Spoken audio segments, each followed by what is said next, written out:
In na dan, ko ob strašljivih številkah ponovno v veliki meri zapiramo javno življenje, pa nekateri poslanci v državnem zboru o potrjevanju petega, okoli 420 milijonov težkega protikoronskega paketa, ponovno dokazujejo, kako gostilniška je lahko razprava v parlamentu.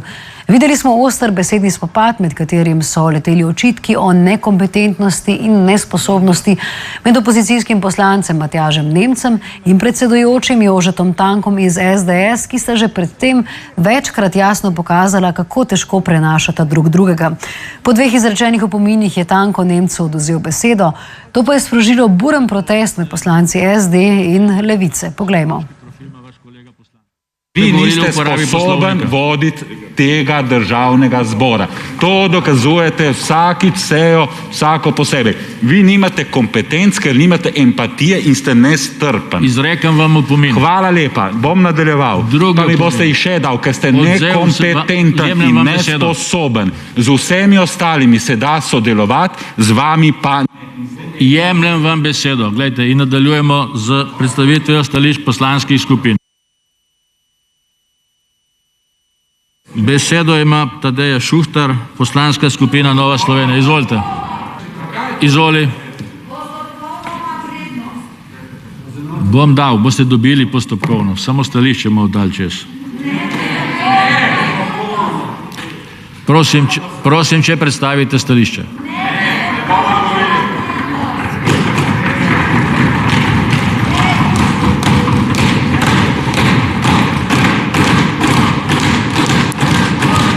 Mir v dvorani, prosim. Mir v dvorani. Mir v dvorani. Dal sem vam postopkovne predloge, s katerimi ste kršili poslovnik. Glejte, dovolite, da poslanka predstavi stališče poslanske skupine. Bomo tudi sejo prekinili, ne skrbite. Tudi to bomo storili. Izvoli. Izvoli. Izvoli.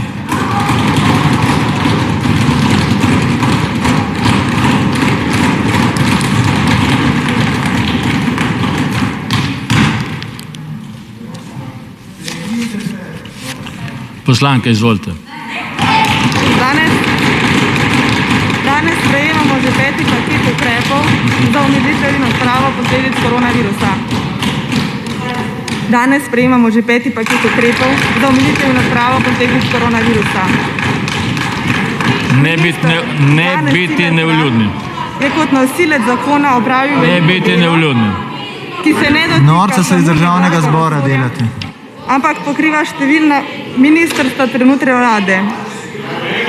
Slovenija se je znašla v situaciji, ki je še nihče od nas ni doživel. Izvoli, nadaljujte. Lahko, da bo čim hitreje minila. Do konca letošnjega leta odsoten z dela zaradi bolezni